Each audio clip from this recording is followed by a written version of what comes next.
हाँ जी फ्रेंड्स, आज हम लोग गाइस अपनी क्लास में डिस्कस करेंगे गेम थ्योरी। ठीक है, game theory guys is a very important topic in your exam. तो गाइस थोड़ा ध्यान से पढ़ना इन सब चीज़ों को। अच्छा गाइस, गेम थ्योरी से रिलेटेड जो नोट्स हैं, आई रिपीट, गेम थ्योरी से रिलेटेड जो नोट्स है गाइस, वो आपके पोर्टल पर जब आप लोग जाओगे तो आपको एक कंप्लीट नोट्स का फोल्डर मिलेगा। ठीक है, जब पोर्टल पर आप जाओगे तो कंप्लीट नोट्स का फोल्डर मिलेगा। उसमें क्या है, आप देखना, आपको सब्जेक्ट में माइक्रो इकोनॉमिक्स दिखेगा। जब आप माइक्रो इकोनॉमिक्स पे क्लिक करोगे ना बेटा, तो वहां पे आपको बहुत सारे टॉपिक वाइज आपको नोट्स मिलेंगे। तो गाइस उनमें से गेम थ्योरी का नोट का गाइस पीडीएफ अपलोडेड होगा। ठीक है, तो गाइस वो नोट्स हैं। गाइस उन नोट्स के अंदर each and every topic of game theory, जैसे नैश इक्विलिब्रियम स्ट्रेटजी, सब स्ट्रेटजी, ठीक है, सब games, extension form, each and every topic जो गेम थ्योरी से कनेक्टेड होना चाहिए गैस, वो आपका थ्योरेटिकल अवेलेबल है। ठीक है, थ्योरी में अवेलेबल है वहां पर। तो गाइज वो आपको मालूम होना चाहिए। और गाइज इससे पहले की क्लास में हम लोगों ने वहां से थोड़ी बहुत चीजें कनेक्ट करी थी। वो चीज गाइज मैंने आपको बताया था, दिखाया था, समझाया था। सो गाइज वही नोट्स हैं, उनको गाइज उसमें बहुत कुछ और भी है। गाइज एक बार उसको जरूर स्टडी करिएगा। एंड गाइज वहीं पर ही कुछ क्वेश्चंस हैं जिनका सोल्यूशन भी है, यानी टॉपिक वाइज। ठीक है, तो गाइज आप एक बार जरूर प्लीज उसको देखिएगा, वो बहुत बहुत बहुत ज्यादा इंपॉर्टेंट है। आज गाइज हम लोग अपने क्लास में गेम थ्योरी के कुछ ऐसे टॉपिक्स डिस्कस कर रहे हैं। गाइज वो सब टॉपिक वहां पर भी हैं, लेकिन गाइज वहां पर थ्योरेटिकल टॉपिक्स हैं। ठीक है, थ्योरी में है। यहाँ पे गाइज हम लोग उन सब टॉपिक्स को ना टेक्निकली डिस्कस कर रहे हैं, समझ रहे हो, technically and with some advance knowledge. यानी अगर उसी टॉपिक को हम थोड़ा ऐसा एडवांस नॉलेज पर लेकर आए तो वो कैसे कैसे हो सकता है।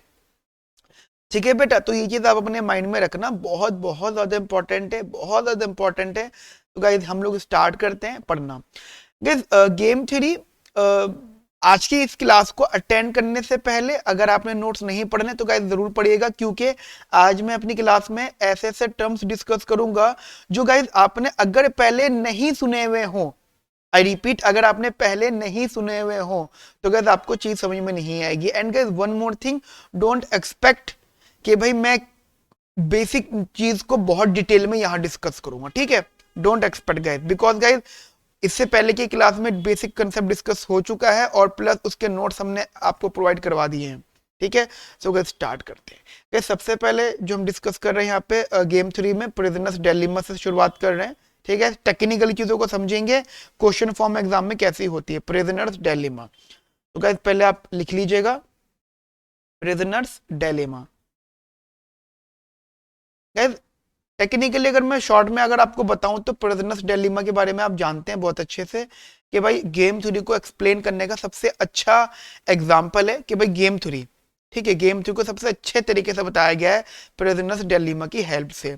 बस इसमें गाइस होता क्या है, जैसे मैं आपको बता देता हूँ कि दो लोग होते हैं, वो क्राइम सीन पर पकड़े जाते हैं। ठीक है, क्राइम सीन पर पकड़े जाते हैं वो लोग। अब उनको कोई देखने वाला आई विटनेस तो नहीं होता कि भाई उन्होंने क्राइम करा है, वो कोई भी क्राइम हो, XYZ, दो लोग पकड़े जाते हैं। ठीक है, उनको कोई देखने वाला तो नहीं था कि भाई हाँ उन्होंने क्राइम करा है, लेकिन हाँ अगर उन्होंने क्राइम करा है तो वो उनके जो है वर्ड्स पर डिपेंड करेगा। ठीक है, अब वो पकड़ तो गए हैं। अब भाई दो ही बातें हो सकती हैं, अब या तो आप उनसे जस्ट पूछोगे भाई अपने क्राइम किया नहीं किया, मतलब कन्फेस और डिनाई। भाई आप उनसे पूछोगे क्योंकि वो सस्पेक्ट्स हैं, आप उनसे पूछोगे, वो बोले या तो वो कन्फेस करेंगे या वो डिनाई करेंगे। ऑब्वियस ही बात है, आपके माइंड में आ रहा होगा कि ऑब्वियस ही बात है सर, अगर उनको पता है कि उन्हें किसी ने नहीं देखा तो डिनाई करेंगे। लेकिन गाइस बड़े इंटरेस्टिंग कंसेप्ट है यहाँ पर, देखो सस्पेक्ट्स पकड़े गए हैं क्राइम सीन पर, तो ऐसे तो नहीं छोड़ने वाले हैं, वो तो आप भी समझ सकते हो। तो क्या है, यहाँ पे टेक्निकली कुछ ऐसा बताया गया है कि वो कंफ्यूज हो जाएं कन्फेस करने में, डिनाई करने में। ठीक है, वन टेक आंसर ना हो, तो जरा थोड़ा सा टेक्निकली समझना। जैसे मैंने बोला प्रिजनर्स डिलेमा, तो इसमें क्या कंसेप्ट का ऐड होने वाले हैं, दो प्रिजनर्स होंगे। ठीक है, दो प्रिजनर्स होंगे जिन्हें आप P1 और P2 के नाम से डिनोट करोगे। ठीक है, P1 P2 के नाम से डिनोट करोगे। अच्छा, उनका कोई आई विटनेस नहीं होगा कि उन्होंने कुछ करा है इस चीज को के बारे में, किसी को नहीं पता होगा। ठीक है, आई विटनेस नहीं होगा। अब कन्विक्शन के लिए बात आती है, कन्विक्शन के लिए, कन्विक्शन का मतलब क्या होता है कि भाई देखो जस्ट आपको पता होगा जब जनरली कोई पकड़ा जाता है तो फिर पुलिस वालों को ना जस्ट इनको कन्विक्शन चाहिए होता है कि हाँ भाई, कि हाँ भाई कन्विक्शन होना चाहिए यहाँ पर। कन्विक्शन का मतलब हो गया कि भाई अगर ये पकड़े गया तो जल्दी से जल्दी ये मान ले, मतलब ये मान ले जो भी फाइनलाइजेशन हो जाए, जो भी हो। अगर ये इनोसेंट तो ये जल्दी से प्रूफ हो जाए, और अगर ये इनोसेंट नहीं है, इन्होंने क्राइम करा, तो ये जल्दी से हो आके जैसे खत्म हो जाए। तो यानी जाना ना कन्विक्शन की जरूरत होती है। आपने मूवीज में भी देखा होगा, जब पकड़े जाते तो फिर एक टेबल पे बंदा बैठा हुआ होता है, एक लेटर लेकर आते हैं, कहते हैं साइन करो। साइन उसमें क्या होता है, लेटर में लिखा हुआ कि आपने वो चोरी करी है या आपने वो क्राइम करा है, ठीक है। फिर वो उस पर डिस्कशन होता है, फिर वो कहता है मुझे मेरा वकील चाहिए। जो भी डिस्कशन होते हैं यार, बहुत बड़ी कहानियां होती हैं। हम टू द पॉइंट बात कर रहे हैं। अगर कन्विक्शन के लिए पुलिस वालों को क्या चाहिए, वन और बोथ टू कन्फेस, यानी एक या दोनों कन्फेस कर लें। अब बोलोगे सर कन्फेस इतना आसान होता है कन्फेस करना? बिल्कुल नहीं होता, क्योंकि इतना आसान नहीं होता। यहाँ पे आउटकम्स आते हैं, दो पॉसिबल आउटकम्स आ सकते हैं यहाँ पे। कौन कौन से? या तो कन्फेस करेंगे या वो डिनाई करेंगे, ठीक है। अच्छा गाइस, यही सेम एग्जांपल ना आप बहुत बार पढ़ोगे। डोंट डोंट थिंक दैट कि सर ये लास्ट क्लास में भी आपने डिस्कस किया था। बेटा मैं आपको फिर बता रहा हूँ, चीजें वही होंगी, लेकिन क्या उनका लेवल बदलता जाएगा। देखो पिछली क्लास में भी कन्फेस नॉट कन्फेस यानी प्रिजनर डिलेमा डिस्कस किया था, आज भी डिस्कस कर रहे हैं। आज देखना कितना फर्क मिलेगा आपको। तो गाइस देखो लेवल वाइज चीजें डिस्कस होती है। अब एक इंटरेस्टिंग बात है, अगर दोनों कन्फेस कर लेते हैं, both of them confess,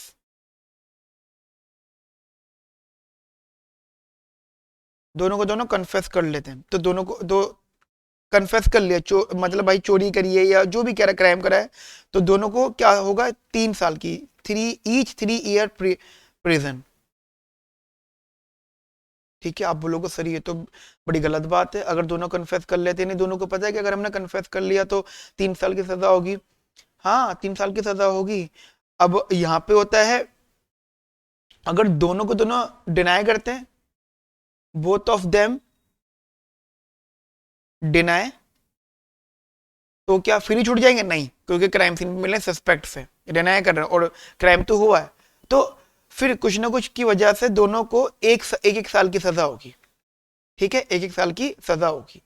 अब लोग सर मना करने पर भी 1 साल की सजा हो रही है, क्या कोई ऐसा ऑप्शन है जिसमें कुछ भी सजा ना हो? हाँ एक है, सरकारी गवाह बन जाओ। मतलब एक ने कन्फेस कर लिया, if one of them confess, and obviously बात है other one is not, and other present denies and other denies,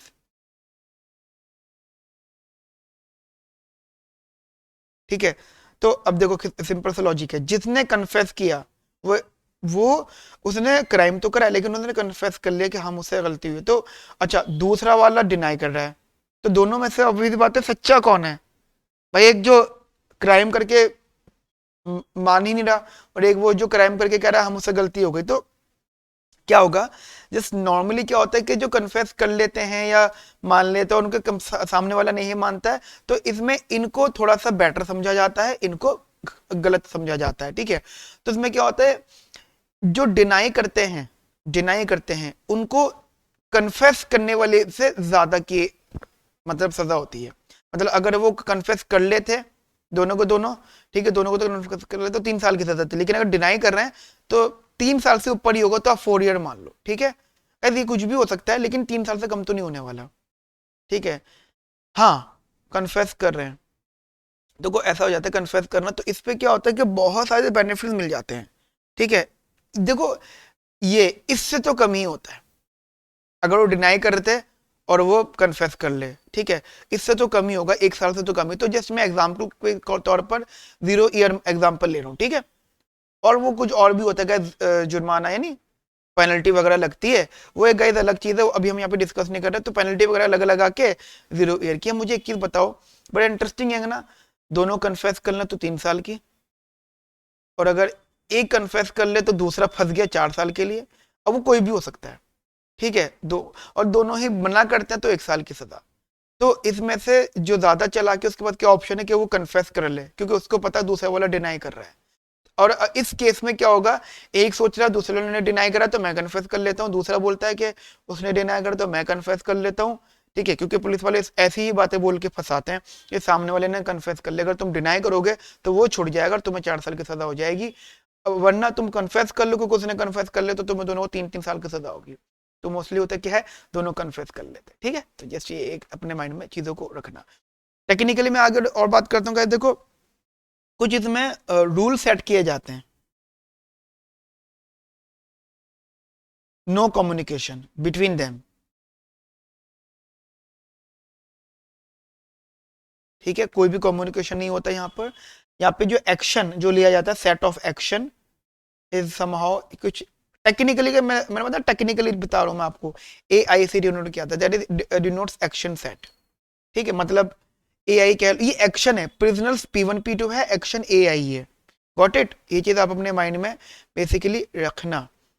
अच्छा, अब यहाँ पे क्या होगा, यूटिलिटी ऑफ बोथ एजेंट्स, दोनों को दोनों एजेंट्स की utility with both agents outcomes. मतलब यहाँ पे ना वाला कंसेप्ट चलेगा जो आपने कभी शायद ओलिगोपोली में पढ़ा होगा, रिएक्शन कर्व वाला, अगर आपको याद हो तो। ओलिगोपोली में आपने पढ़ा था कि भाई एक एजेंट का एक्शन दूसरों को रिएक्ट करेगा, ठीक है, दूसरे पर इम्पैक्ट डालेगा जरूर। तो उसी तरह देखो, utility of ith agent, ठीक है, is a function of a I denote for what, simple है गाइस, ए आई कोई ए आई एक्शन है उसका, एजेंट ए का, और a minus i not minus i other agent. मैं आपको बता देता हूँ यहाँ पे, जस्ट इधर मैं आपको यहाँ बता देता हूँ। तो this is a action of ith agent, ठीक है, और ये है एक्शन ऑफ अदर एजेंट।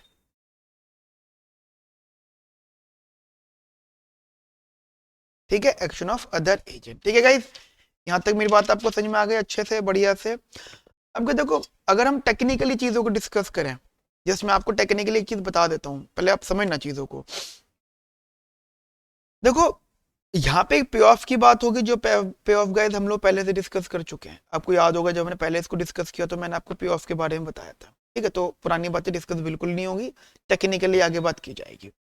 मान लो जैसे मैंने एक्शंस की यूटिलिटीज की बात करी है, तो एजेंट 1, ठीक है, एजेंट 1, ठीक है, तो आप कह सकते हो A1 A2, ध्यान रखना A1 is action of agent 1, P1 कह सकते हो, A2 is action of agent 2। तो ठीक है गाइस, ठीक है, ऐसी एजेंट 1 की ही यूटिलिटी A1, जैसे A1 A2 A11, got it. अच्छा, मैं आपको एक चीज क्लियर करना चाहता हूँ, इधर इधर आप समझना, मैं दोबारा से आपको बता देता हूँ, आपको कंफ्यूजन ना हो। तो गाइस, मैं ये कह रहा हूँ एक्शन ऑफ एजेंट 1, यहाँ पे हमेशा एजेंट 1 का एक्शन होगा, यहाँ पे हमेशा एजेंट 2 का एक्शन होगा। इस चीज को दिमाग में रखना, ठीक है। मैं रिपीट कर रहा हूँ, यहाँ पे एजेंट 1 का एक्शन होगा, यहाँ पे एजेंट 2 का एक्शन होगा। ठीक है, हमारे यहाँ पे दो एक्शंस हैं, एक A1 है और एक A2, these are the actions, not, देखो मैंने क्या बोला, a i is the action of other agent. अब वो A1 A2, समझ रहे मेरी बात को, वो कुछ भी हो सकता है, A1 A2 A1, वो नंबर है, इसलिए गाइस मैं यहाँ पे जस्ट ब्रैकेट ही लिख रहा हूँ। ठीक है, ऐसी ये और ऐसी ये, और ये से एक चीज बता रहा हूँ मैं, दो दो पार्ट्स और बनेंगे। मैं गाइस एक एग्जांपल ही लेके चलता हूँ, आप उससे ज्यादा अच्छे से समझोगे। ठीक है, अपने इतनी बात गाइस दिमाग में रखना। मैं एक काम करता हूँ, मैं टेबल बनाता हूँ यहाँ पे, आप गाइस उससे ज्यादा अच्छे से समझोगे। मान लो मैंने एक टेबल बनाई यहाँ पे, जस्ट एग्जाम्पल,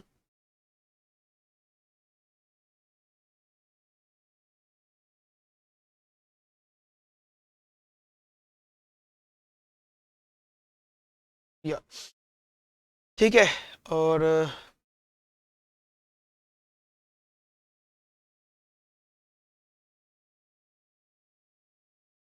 ठीक है जी, this is P1 agent 1, this is P2 agent 2, उनके एक्शंस हैं। वो वाला कंसेप्ट उठा के चलना है, कन्फेस और डिनाई।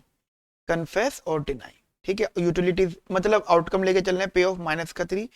वो गाइज वो माइनस जो टर्म है ना, वो आपको पता ही कौन सी चीज रिप्रेजेंट कर रहा है, माइनस। माइनस शो दी, क्योंकि वो जो सजा जो हो रही है उन्हें, ठीक है। 0 और माइनस का 4, माइनस का 4 और 0, ठीक है, -1 और -1। गाइज वही कंसेप्ट है। जो फर्स्ट टर्म है मैं बता देता हूँ, जो पहला टर्म है पहला वाला, ये एजेंट 1 के एक्शन को डिनाई करेगा, डिनोट करेगा। ये एजेंट 2 के एक्शन को डिनोट करेगा, ठीक है। वो कहीं का भी हो, ये एजेंट 1, ये एजेंट 2, ये एजेंट 1, ये एजेंट 2, सेकंड वाला, फर्स्ट वाला एजेंट 1, सेकंड वाला एजेंट 2, जो हमने यहाँ पे लिखा था ना, वही वाला कंसेप्ट होगा, दैट इज ये। अगर आप ध्यान से देखो तो utility of ith agent a i और ए आई माइनस 1, ठीक है, माइनस आई, ठीक है। तो ये चीज आप अपने दिमाग में रखना। अब अगर मैं जस्ट इस तरीके से आपको बताऊं टेक्निकली कि भाई एजेंट 1 की यूटिलिटी, ठीक है, एजेंट 1 की यूटिलिटी, एजेंट 1 की यूटिलिटी है गिवन दैट एजेंट 1 ने कन्फेस किया है, क्योंकि पहला वाला टर्म किसका है, पहले फर्स्ट एजेंट का, सेकंड वाला सेकंड एजेंट का, और एजेंट 2 ने भी कन्फेस किया है। मुझे ये बताओ, एजेंट 1 ने कन्फेस किया, ठीक है, एजेंट 1 ने कन्फेस किया, एजेंट 2 ने भी कन्फेस करा, ये वाला मतलब एजेंट 1 ने कन्फेस किया, एजेंट 2 ने भी कन्फेस किया, ठीक है। तो ये वाला कंसेप्ट आया, दैट इज एजेंट 1 के लिए क्या हो जाएगा, माइनस का 3। मेरी यहां तक बात समझ में आई। सिमिलरली अगर आप यहीं पर ही एजेंट 2 के कन्फेस की बात करते हो, अगर एजेंट 2 की साइड से देखते हो, एजेंट 2 ने कन्फेस किया, ये एजेंट 2 का सेकंड वाला पार्ट है, सेकंड टर्म है, और एजेंट 1 ने भी कन्फेस किया, ठीक है। तो उस हिसाब से एजेंट 2 की यूटिलिटी क्या होगी, माइनस का 3, आउटकम जो आया है ना, इन्हें कन्फेस और कन्फेस किया इज माइनस का 3, ठीक है। तो इस वाले पॉइंट पे, इसका और इसका पॉइंट पे एजेंट 1 की -3 हो जाएगी, एजेंट 2 की -3 हो जाएगी, ठीक है, ठीक है बेटा, लॉजिक समझ में आ गई। सिमिलरली एजेंट 1 की ही यूटिलिटी बात कर रहे हैं, लेकिन वहां पे एजेंट 1 की यूटिलिटी गिवन दैट एजेंट 1 ने कन्फेस किया, एजेंट 2 ने डिनाई किया, एजेंट 2 ने डिनाई किया। तो मुझे एक चीज बताना, एजेंट 1 ने तो कन्फेस कर लिया, ठीक है, एजेंट 1 ने कन्फेस कर लिया। अब एजेंट 1 को सजा कितनी होगी, यूटिलिटी कितनी होगी, डिपेंड्स ऑन एजेंट 2। एजेंट 2 अगर डिनाई करता है, एजेंट 2 अगर डिनाई करता है, तो एजेंट 1 का पहला वाला पार्ट है, तो एजेंट 1 को क्या सजा होगी, क्या उसकी यूटिलिटी होगी, 0। गॉट इट, क्या होगी इसकी यूटिलिटी, 0। तो it is basically 0। Are you getting my point, है ना। तो मैं रिपीट कर देता हूं गाइस एक बार, एजेंट 1 ने डिसाइड किया है कि वो कन्फेस करेगा, लेकिन अब एजेंट 2 ने डिसाइड किया कि वो डिनाई कर रहा है, तो एजेंट 1 का कन्फेस, एजेंट 2 का डिनाइड, ठीक है। तो उस हिसाब से अगर मैं एजेंट 1 की बात करता हूं, तो एजेंट 1 का जो यूटिलिटी बना है वो 0 बना है। अगर सिमिलरली मैं एजेंट 2 की साथ साथ बात करता हूं, एजेंट 2 की यूटिलिटी है, लेकिन एजेंट 1 ने कन्फेस किया, एजेंट 2 ने डिनाई किया, तो उस हिसाब से एजेंट 2 की यूटिलिटी क्या बनेगी बच्चा, हाँ जी, एनीवन एल्स, एजेंट 2 की यूटिलिटी। चलो इसका ना हम 1 बाय 1 करेंगे, पहले एक एक की बात कर लेते हैं, वरना आप दोनों में कंफ्यूज हो जाओगे, ठीक है। आप बेटा दोनों में कंफ्यूज हो जाओगे, कंफ्यूज नहीं होना है आपको, ठीक है। एजेंट 1 ने कन्फेस किया, एजेंट 2 ने डिनाई किया, और एजेंट 2 की यूटिलिटी क्या बनेगी बच्चा, दिमाग में आ रही है कुछ चीजें, हाँ जी, कुछ चीजें दिमाग में आ रही है।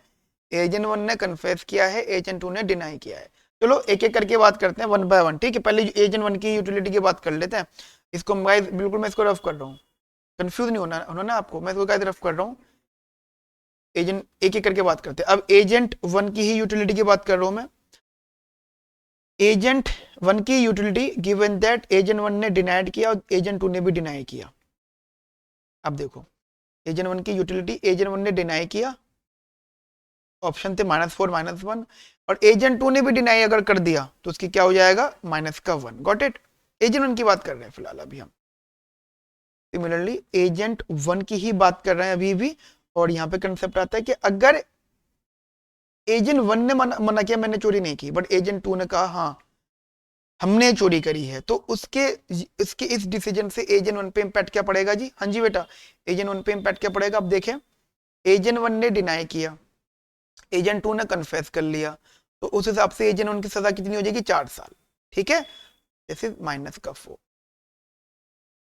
ठीक है। अच्छा, जैसे आपने एजेंट 1 के लिए सोचा है, ऐसे आप एजेंट 2 के लिए सोच लो, सीधा सा कंसेप्ट है, ठीक है, सीधा सा कंसेप्ट है। तो हम एजेंट 2 की बात कर रहे हैं, ठीक है। अब agent 2 one by one, agent 1 ने कन्फेस किया, एजेंट 2 ने भी कन्फेस किया, ठीक है। एजेंट 1 ने कन्फेस किया, एजेंट 2 ने भी कन्फेस किया। अच्छा एक चीज ध्यान रखना, हम लोग जब एजेंट 1 की बात कर रहे होंगे तो एजेंट 1 और एजेंट 2 के सेंस में बात करेंगे, और जब एजेंट 2 की बात कर रहे होंगे तो हम लोग गाइस एजेंट 2 और एजेंट 1 की बात कर रहे होंगे, ठीक है। मतलब आप ऐसे देखो, अगर आप कंफ्यूज हो रहे हो तो ऐसे देखो, अगर हम ith एजेंट की यूटिलिटी की बात कर रहे थे तो पहले ith एजेंट की मतलब आउटकम आया था, रिएक्शन मतलब एक्शन आया था, बाद में अदर एजेंट का आया था। बात समझ में आ गई मेरी आपको? अगर यहाँ पे माइनस आई होता तो यहाँ पे a minus I dot A I. Clear guys?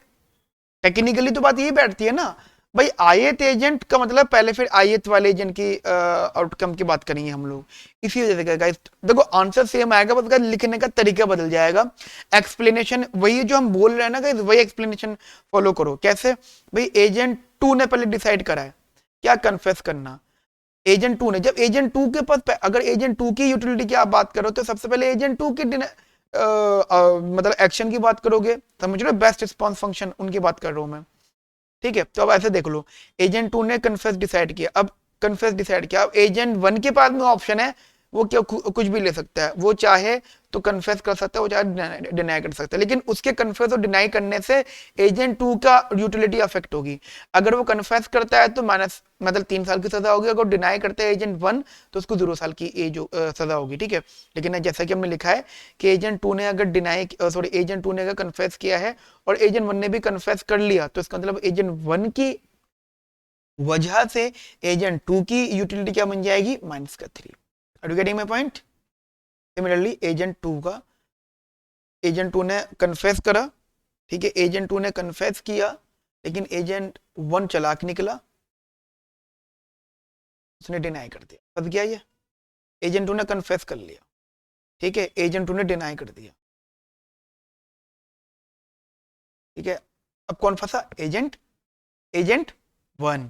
तो एजेंट 1 की तो सजा 4 साल की थी, हो गई थी, तो लेकिन एजेंट 2 की, एजेंट 2 की क्या हो गई भाई यहाँ पे सजा, 0 year. Are you getting my point? ने कन्फेस किया है, इसलिए देखो कैसे मैंने आपको इसलिए बताया है कि पहला वाला जो ना, जैसे अब ये है तो फिर ये वाला P2 और P1 हो जाएगा, प्लेयर 1 प्लेयर 2 प्लेयर 1, और ये जब अब यहाँ की बात करोगे तो ये P1 और P2 हो जाएगा। क्लियर? प्लेयर 1 प्लेयर 2, ऐसे मैं आपको बताना चाह रहा हूँ बस बेसिकली। फिर एजेंट 2 की यूटिलिटी, अब मान लो इसने कन्फेस कन्फेस हो गया, अब इसने डिनाई करा और एजेंट 2 ने भी डिनाई कर दिया, तो वो तो क्लियर सी बात है, दोनों ने डिनाई किया तो माइनस माइनस मतलब 1-1 साल की सजा हो जाएगी। लेकिन अगर एजेंट 2 ने डिनाई कर दिया, एजेंट 1 ने कन्फेस कर लिया, तो फंस गया ये 4 साल के लिए। क्लियर? यहां तक मेरी बात आपको समझ में आ गई? तो कहते ये तो हुआ इसका यूटिलिटी फॉर्मेशन। अब गैस अब इसका मैं गैस आपसे अगर बेस्ट रिस्पॉन्स फॉर्मेशन का डिस्कशन करूं, ठीक है, तो ये तो हो गया यूटिलिटी वाला, ठीक है। तो आप लिख सकते हो यूटिलिटी फॉर्म, ठीक है। बहुत सारे फॉर्मेशन डिस्कस करेंगे, मैंने बताया ना आपको टेक्निकली सिखाने की कोशिश की जा रही है यहाँ पे। अब गाइज इसका हम इसको बेस्ट रिस्पॉन्स फंक्शन में डिस्कस करेंगे, ठीक है।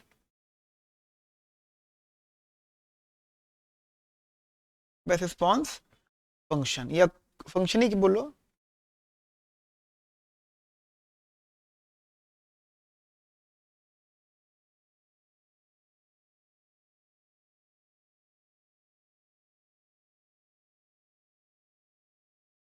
Best response of ith agent. Guys इस चीज को बहुत ज्यादा ध्यान से समझना, best response of I agent. देखो बेस्ट रिस्पॉन्स का मतलब क्या होता है, जैसे आप और मैं दो एजेंट्स हैं, ठीक है, तो मेरा बेस्ट रिस्पॉन्स फंक्शन होगा with respect to your action. मतलब आप और आपका एक्शन और आपका एक्शन फिक्स हो जाएगा। मान लो आप कोई डिसीजन ले रहे हो, तो आपके डिसीजन को मैं बेस बना के अपना रिएक्शन कर्व बनाऊंगा, ठीक है। तो ये चीज आप अपने दिमाग में रखना। बेस्ट रिस्पॉन्स फंक्शन आपने ओलिगोपोली में बहुत अच्छे से पढ़ा होगा, ठीक है। तो B R i is a function of a minus ith agent, ठीक है। मैं इसको थोड़ा टेक्निकली लिख देता हूं, best response of agent I given fixed action of all fixed action of all other agents,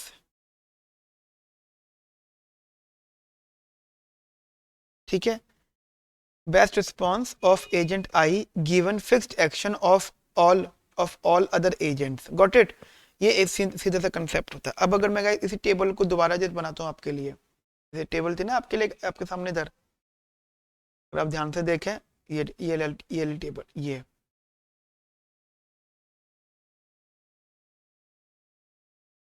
पूरी की पूरी टेबल, और मैं अगर इसको इधर ले आता हूँ उठा के, ठीक है, गाइस,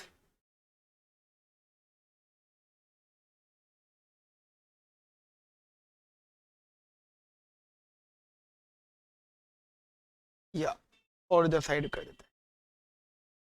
चलिए अब देखो ये आपके सामने टेबल आ गई, उठा के हम यहाँ पे ले आए। अब यहाँ पे टेक्निकल लिखने का टर्म होगा best response of agent one, ठीक है, लेकिन एक्शन किसका होगा, एजेंट टू का, ठीक है, यहाँ पे एजेंट टू का एक्शन होगा। अब एजेंट टू का एक्शन क्या है जी, जस्ट एग्जांपल दे रहे हैं। अगर एजेंट हम एजेंट वन का बेस्ट रिस्पॉन्स की बात कर रहे हैं कि एजेंट वन क्या रिस्पॉन्स करेगा जब एजेंट टू कन्फेस करेगा, तो यहाँ पे पॉसिबिलिटी क्या आ सकती है, हाँ जी बेटा, क्या क्या पॉसिबिलिटीज आ सकती है यहाँ पे। बात यहाँ पे आ रही कि भाई बेस्ट रिस्पॉन्स क्या हो सकता है, तो जरा इस चीज को समझिएगा।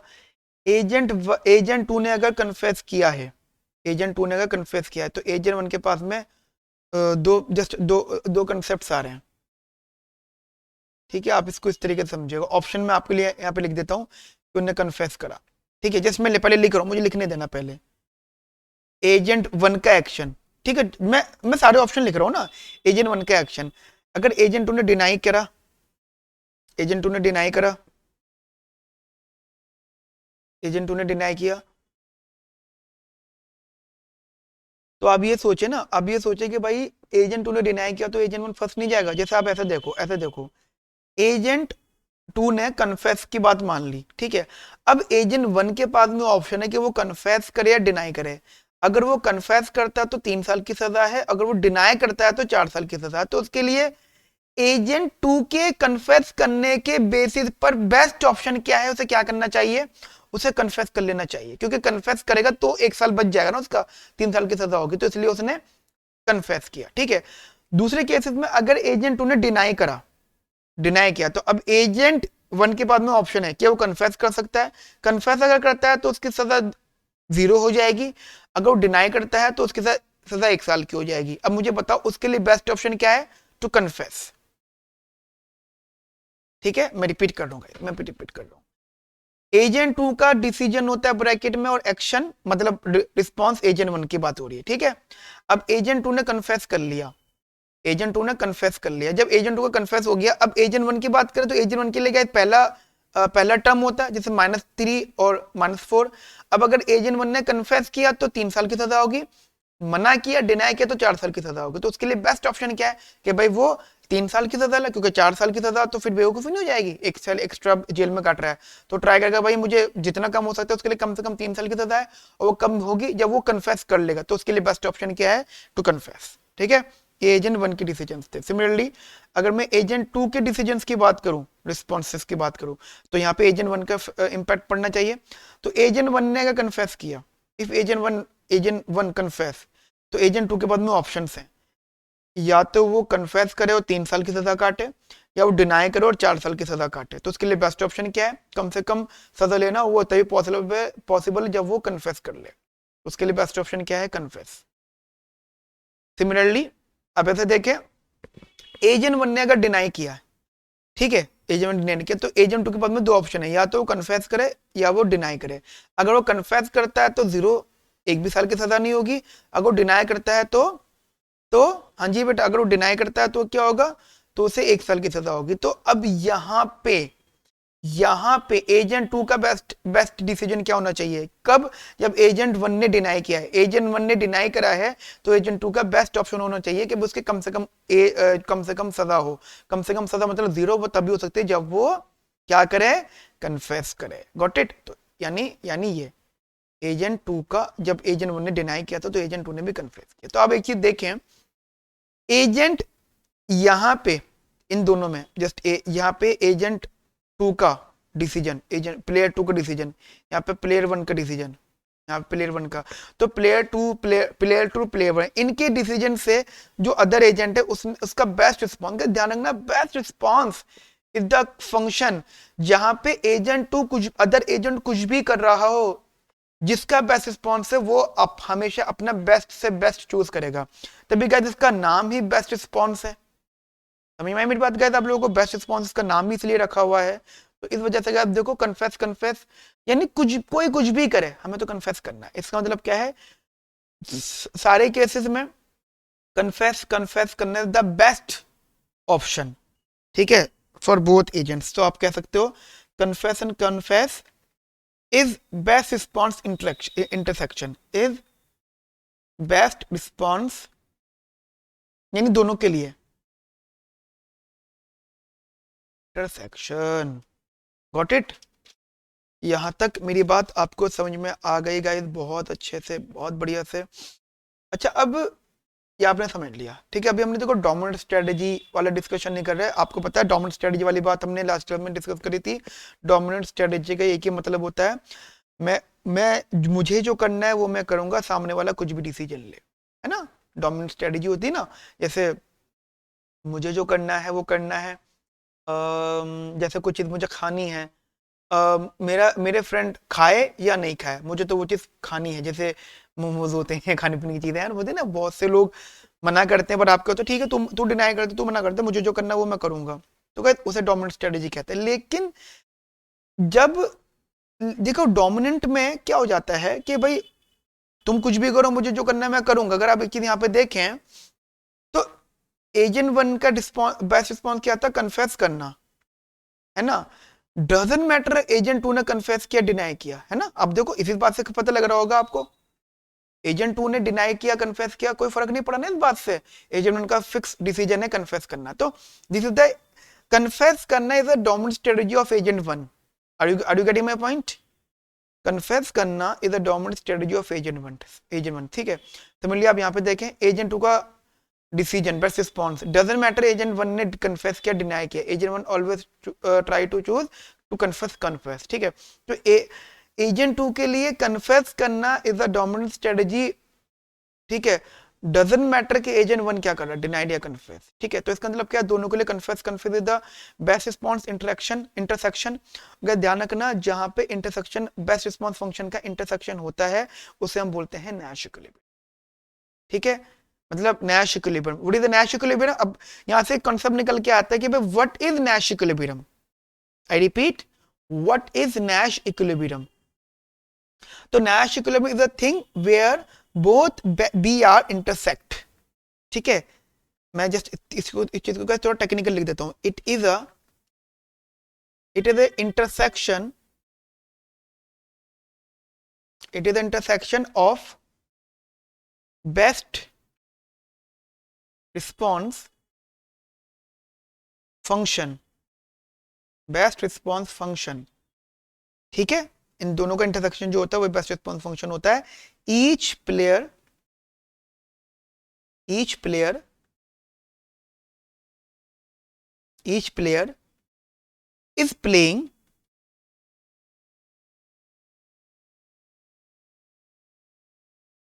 his best response to the actions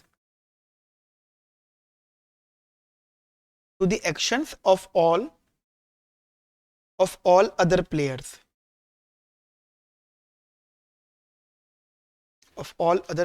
got it guys? यहां तक मेरी बात आपको समझ में आ गई अच्छे से, बढ़िया से, बिंदास से, ठीक है। मेरे ख्याल से कहते हैं आपको नैश इक्विलिब्रियम का मतलब समझ में आ गया, ठीक है। आप थ्योरेटिकल है तो भी आप हैंडल कर सकते हैं, न्यूमेरिकल है तो भी आप हैंडल कर सकते हैं। अच्छा, कुछ ना इंप्लीकेशन है नैश इक्विलिब्रियम के लिए, जरा वो लिख लीजिएगा, वो काफी काम की, ठीक है। ठीक है ना guys, implications of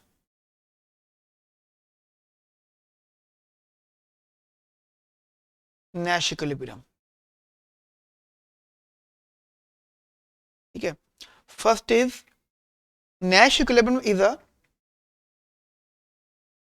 Nash equilibrium is a self-enforcing agreement.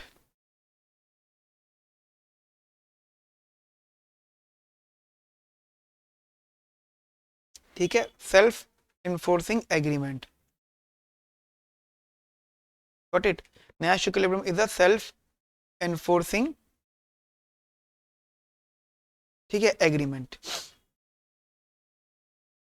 Second one, this in this question, जो हमने कहा इससे ऊपर वाला जो क्वेश्चन किया है, ठीक है, या कोई भी क्वेश्चन हो, कन्फेस और कन्फेस करना इज द ओनली, भी लगा देता हूं मैं यहाँ पे, is the only outcome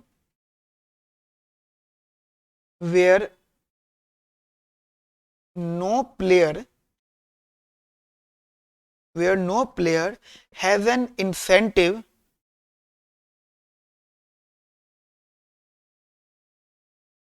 incentive to unilaterally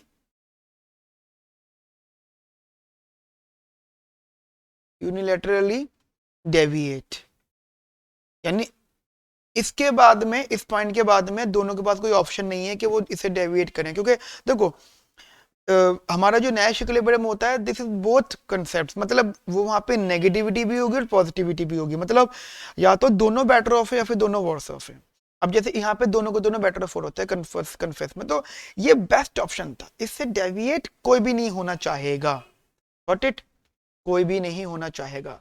अच्छा, एक इंप्लीकेशन और है, third implication, that is Nash equilibrium is no regret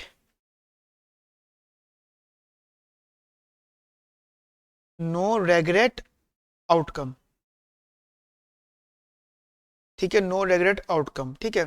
बस गाइस इस चीज को ध्यान रखना, अगर कोई पॉइंट अगर नैश इक्विलिब्रियम है, जैसे प्रैक्टिकली अगर हम लोग बात करें, प्रैक्टिकल लेवल पे दो लोगों का हमने जो है नैश इक्विलिब्रियम डिसाइड किया, तो वो रेगरेट वाला पॉइंट नहीं होगा, ठीक है। तो उनको पता है कि इससे बेटर अगर होता तो हम कर लेते, तो कहते एक कंसेप्ट आ जाता है इम्प्रूवमेंट, वो वहां पे क्वेश्चन मार्क है यहाँ पे, ठीक है, improvement is a question mark. ये तब डिस्कस करेंगे कि जब हम नैश इक्विलिब्रियम को पैरेटो ऑप्टिमलिटी के साथ जोड़ेंगे। तो अभी के लिए जस्ट इतना मान के चलना कि भाई ये नो रेगरेट आउटकम होता है, बस इतना जस्ट यहाँ पे काफी है, ठीक है गाइस। यहाँ तक मेरी बात आपको समझ में आ गई, ये इम्प्लीकेशंस थी आपकी सारी की सारी, जिसमें हमने यहाँ पे डिस्कस किया कि भाई टर्म्स क्या क्या होते हैं। अब गाइस देखो, जस्ट जनरल लेवल पे आप एक चीज समझना, अगर आपसे कोई पूछे कि what about Nash equilibrium in a technical form, तो you just save some things, that is guys लिखना कि अभी कह सकते हो कि भाई नैश इक्विलिब्रियम उन आउटकम्स को बोलते हैं जैसे A1 star, A2 star and so on till AN star, ठीक है। इस नैश इक्विलिब्रियम, ये वो नैश इक्विलिब्रियम, इन्हें नैश इक्विलिब्रियम बोलते हैं कितने n एजेंट्स में, टिल n एजेंट्स या n प्लेयर्स हैं, n प्लेयर गेम। लेकिन कब कब इफ फॉर ईच प्लेयर आई, ठीक है। ये नैश इक्विलिब्रियम तब होगा जब हर प्लेयर, ठीक है, हर प्लेयर की utility, that is utility of ith agent, again utility of ith agent, लेकिन यहां पे मैंने रखा ith एजेंट का एक्शन और माइनस ith एजेंट का एक्शन, यहाँ पे रखा मैंने ith एजेंट का एक्शन स्टार और माइनस ith एजेंट का स्टार, अगर ये होगा। अब यहाँ पे बात आती है इक्वालिटी की, ध्यान रखना गाइस, यूटिलिटी अगर बराबर भी है तब भी हम लोग एटलीस्ट वाला कंसेप्ट लेकर चलेंगे, ठीक है, ठीक है गाइस। तो यहाँ पे अगर ए स्टार से यूटिलिटी ज्यादा बढ़ रही है गिवन दैट इससे, तो गाइस इन A1 वो ए स्टार वाली चीजों को हम लोग क्या बोलेंगे, these are the Nash equilibrium, got it guys. तो ये चीज आप अपने दिमाग में रखना, ये वैलिड होगा फॉर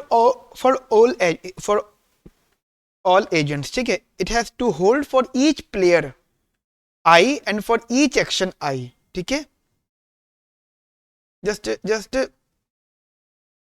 आप ऐसे मान के चलो, जैसे आप लिखना चाहो तो लिख सकते हो, it has to hold for each player I and for each action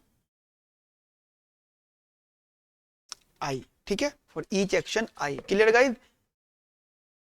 यहां तक मेरी बात आपको समझ में आ गई अच्छे से, बढ़िया से? नाउ गाइज अब इसमें एक कंसेप्ट है जो मैं आपको इसमें ऐड करवा रहा हूँ, दैट इज, देखो गाइज जब भी नैश इक्विलिब्रियम की बात होती है, ठीक है, या मान के चलो चलो गेम थ्योरी की बात होती है, तो क्या गेम थ्योरी से कनेक्टिविटी सीधी सीधी मार्केट से होती है, ठीक है, मार्केट से होती है गेम थ्योरी की कनेक्टिविटी। अच्छा, मार्केट्स के अंदर दो तरह के मार्केट फॉर्म्स हम लोग मान के चलते हैं, एक होता है परफेक्टली कॉम्पिटिटिव और एक होता है इम्परफेक्टली कॉम्पिटिटिव, ठीक है।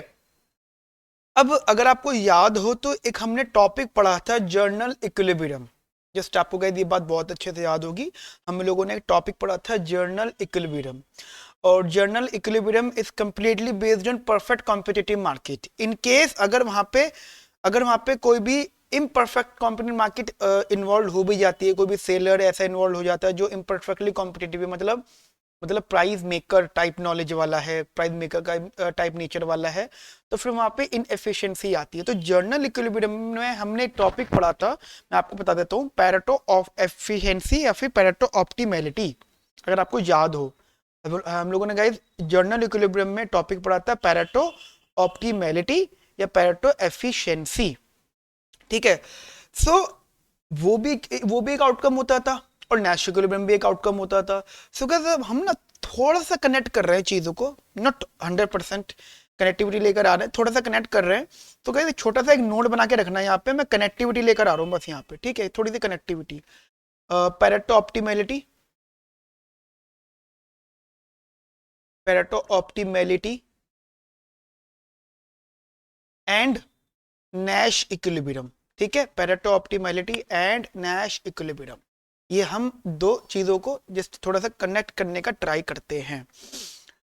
अब अगर आप बोल रहे हो सर ठीक है, अब जैसे पैरेटो ऑप्टिमैलिटी की बात करो, जनरल इक्विलिब्रियम की बात करो, मार्केट की बात कर रहे हो, तो इसका मतलब एक प्राइस की बात होने लगेगी, कंपटीशन की बात होने लगेगी, इम्परफेक्टली कॉम्पिटिटिव की बात होने लगेगी, ठीक है, एक्शंस की रिएक्शंस की बात होने लगेगी, समहाउ कुछ ना कुछ ऐसे कंसेप्ट डिस्कस होने लगेंगे जिनकी बेसिस पे पैरेटो ऑप्टिमैलिटी डिसाइड हो सकती है। लेकिन guys Pareto optimality is the that point जो मतलब जहां से डेविएट करने पर, मैं रिपीट करता हूं, पैरेटो ऑप्टिमैलिटी उस पॉइंट को बोलते हैं जहां से डेविएट करने पर one person will be better off and other will be worse off. Are you getting my point? Are you with me? मेरे पास फिर से रिपीट करता हूं, we can't make someone better off without making other one worse off if we deviate from any Pareto optimal point। अगर हम किसी Pareto optimum point से deviate करते हैं so we can't make someone better off other one making worse off without making other one worse off, ठीक है। वही Nash equilibrium की डेफिनेशन क्या शो करती है? Nash equilibrium is the concept where at that point if we deviate from that point both will be better off or both will be worse off।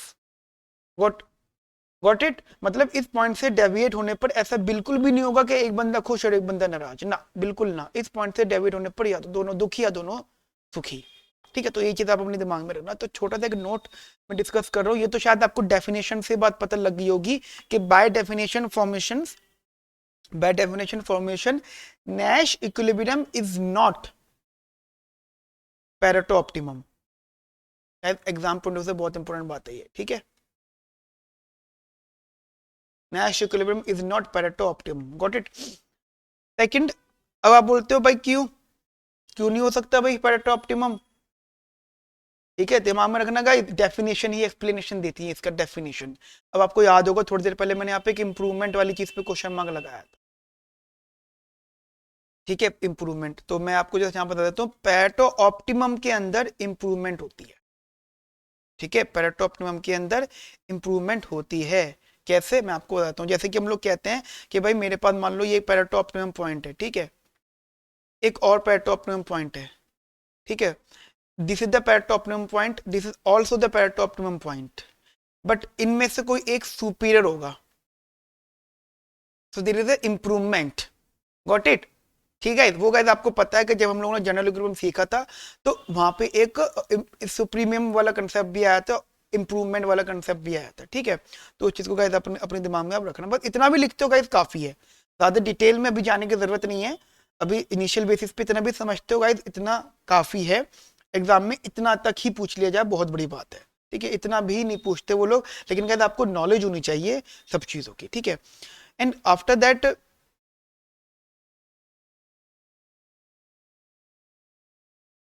मतलब यहाँ पे जहां इंप्रूवमेंट की बात आती है, just given example, given any outcome if there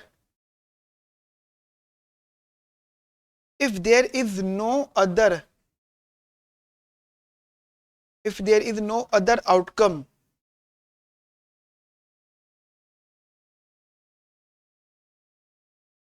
such that both players can simultaneously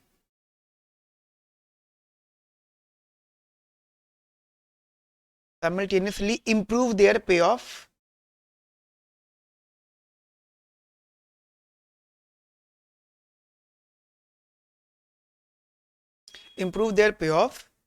then such an outcome is Pareto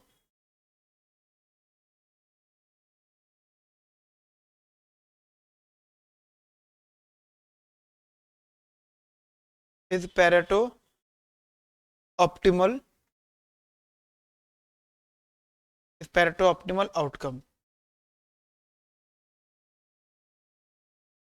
Pareto optimal outcome। Clear guys, यहाँ तक मेरी बात आपको समझ में आ गई? तो बेसिकली ये एक बहुत टेक्निकली बहुत शॉर्ट में डिस्कशन था जो हमने यहाँ पे प्रिजनर्स डिलेमा को एग्जाम्पल लेकर हमने यहाँ पे बेटा डिस्कशन किया, ठीक है। डिस्कशन गाइज हमने यहाँ पे थोड़ा सा किया। अच्छा, अब जैसे यहाँ पे मैं एक नोट बनाया था पैरेटो ऑप्टिमलिटी और नैश इक्विलिब्रियम का। अब गाइज मैं यहाँ पे डोमिनेंट स्ट्रेटजी का एक छोटा सा कंसेप्ट आपको थोड़ा सा बता देता हूँ यहाँ पे डोमिनेंट स्ट्रेटजी का, जिससे गाइज आप थोड़ा सा समझ पाए, ठीक है। तो हेडिंग लिखना गाइज यहाँ पे डोमिनेंट स्ट्रेटजी, ठीक है। वैसे गाइस कॉन्सेप्चुअली आपको थ्योरेटिकली हमने बता दिया है, नोट्स में भी है गाइस, लेकिन थोड़ा सा अपने माइंड में इन सब चीजों को भी रखना। अब जिस डोमिनेंट स्ट्रेटजी के लिए हम एक एग्जांपल उठाते हैं, डोमिनेंट स्ट्रेटजी का, डोमिनेंट स्ट्रेटजी तो आपको पता ही है क्या होती है। टेक्निकली उसका मतलब होता है जो मुझे करना है वो मैं करूंगा, सामने वाला मेरा जो कॉम्पिटिटर और कुछ भी कर रहा है मुझे उससे फर्क नहीं है, ठीक है। यानी जो मेरा राइवल है, यानी मेरी मर्जी में कन्फेस करूंगा हमेशा, सामने वाला बंदा कन्फेस करे या डिनाई करे, तो मेरा डोमिनेंट स्ट्रेटजी हमेशा कन्फेस करने की है, ठीक है। अगर वही सेम चीज उसकी भी हो जाती है तो फिर वहां पे डोमिनेंट स्ट्रेटजी जो है वो इंटरसेक्शन बन जाता है, ठीक है, बेस्ट रिस्पॉन्स का। उस सेंस में क्या हो जाता है कि भाई वो नैश इक्विलिब्रियम बन जाएगा, ठीक है। तो थोड़ा सा अपने माइंड में इस चीजों को रखना। मैं यहाँ पे एक एग्जांपल लेके चलता हूँ, एग्जांपल के तौर पर मैं मान लेता हूँ देयर आर टू कंट्रीज, ठीक है, टू कंट्रीज मान लेता हूँ मैं, two countries, home and foreign, ठीक है, होम एंड फॉरेन।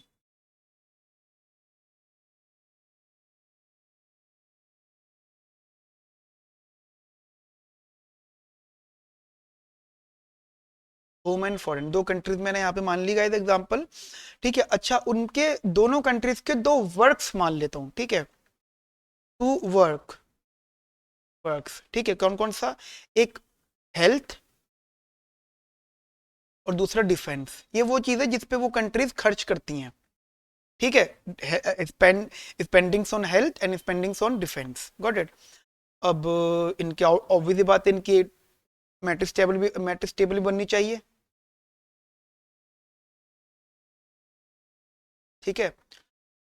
तो मान लो मैंने यहाँ पे टेबल बना ली यहाँ पे जस्ट एग्जांपल, और ऊपर रख लिया मैंने, चलो इसको थोड़ा सा नीचे ले आते हैं, थोड़ा सा नीचे,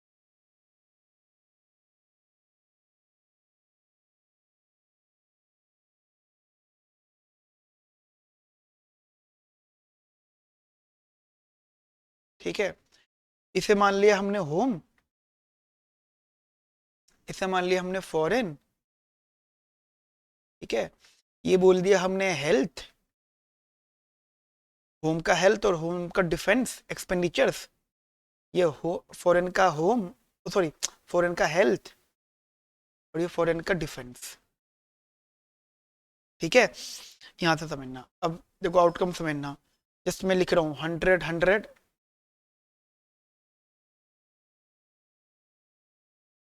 डार्क कर लेता हूँ तो मैं।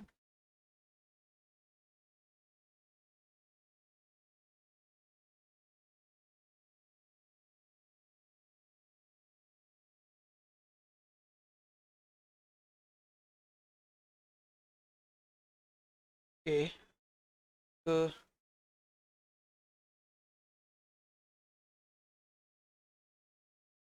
प्रोसेस को मुझे, अब सही है, 100 ना, चलिए गाइस अब सही है, 100 -100 150, और 150 और माइनस, ये दोनों चीज़ ऐसी जो दोनों कंट्रीज पक्की बातें करेगी। ठीक है, और 10 10 हेल्थ बिल्कुल करेगी, डिफेंस भी करेगी। ठीक है, हेल्थ से क्या होता है भाई, अपनी कंट्री के लोगों को मतलब स्ट्रांग बना रही है, डिफेंस से सिक्योरिटी स्ट्रांग कर रही है, ऐसे सामने वाली कंट्री के लिए भी है। टेक्निकली अगर आप देखें, टेक्निकली अगर आप देखें, अ, अगर मैं आपको बोलूं कि चेक करो भाई कि इसमें से नैश इक्विलिब्रियम क्या है, तो आप ये कह सकते हो बेस्ट रिस्पांस के फंक्शन के पॉइंट पे कि अगर बेस्ट रिस्पांस ऑफ होम अगर मैंने देखा, और अगर जैसे होम का मैंने बेस्ट रिस्पांस देखा, ठीक है, होम का मैंने बेस्ट रिस्पांस देखा और उसमें फॉरेन ने हेल्थ पे लगाया है, ठीक है, हेल्थ। ठीक है, अब मुझे बताओ अगर फॉरेन ने होम का मुझे आउटकम देखना है, फॉरेन ने हेल्थ लगाया, अब मुझे बताओ फॉरेन ने हेल्थ लगाया और होम का आउटकम आना, तो होम का आउटकम कहाँ पर आएगा जी? हाँ जी, होम के पास दो दो ऑप्शन है। अगर होम हेल्थ पे लगाता हो तो उसको 100 का आउटकम मिलेगा, डिफेंस पे लगाता है तो 150 का आउटकम मिलेगा। तो what will the best option for him, basically उनके लिए डिफेंस इंपॉर्टेंट है। मतलब मैं अगर ये नंबर लिख दूं, ये टर्म्स लिख दूं नंबर लिखने की जगह, ऐसी होम का बताना है अगर फॉरेन ने डिफेंस लिया, ठीक है, होम का बताना है फॉरेन ने डिफेंस लिया। अब देखो अगर फॉरेन ने डिफेंस लिया तो होम के लिए हेल्थ लेना माइनस का 100 प्रोवाइड करेगा और डिफेंस लेना प्लस का 10। तो कहां पे पॉजिटिविटी आ रही है? 10 पर। -100 तो नेगेटिविटी है, तो फिर इसका मतलब क्या है, वो डिफेंस लेगा अगेन।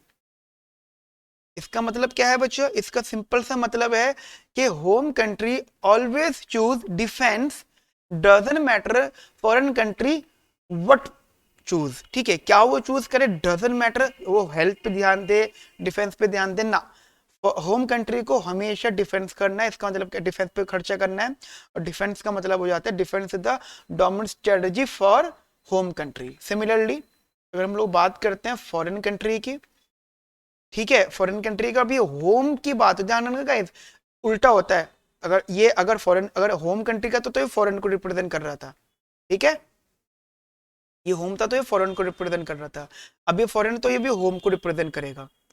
अब मुझे बताओ अगर फॉरेन वालों ने, मतलब फॉरेन वालों को बताना अगर होम ने हेल्थ पे लगाया है, तो फॉरेन वालों के पास दो ऑप्शन है, या तो वो हेल्थ पे लगा या डिफेंस पे लगा। हेल्थ पे लगाता तो 100 का बेनिफिट, डिफेंस पे लगाता तो 150 का बेनिफिट, तो we will always choose defence.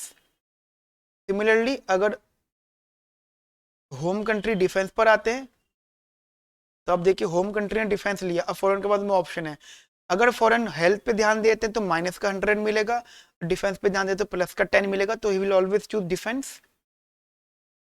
Are you getting my point? So it means that कि defence is the dominant strategy for both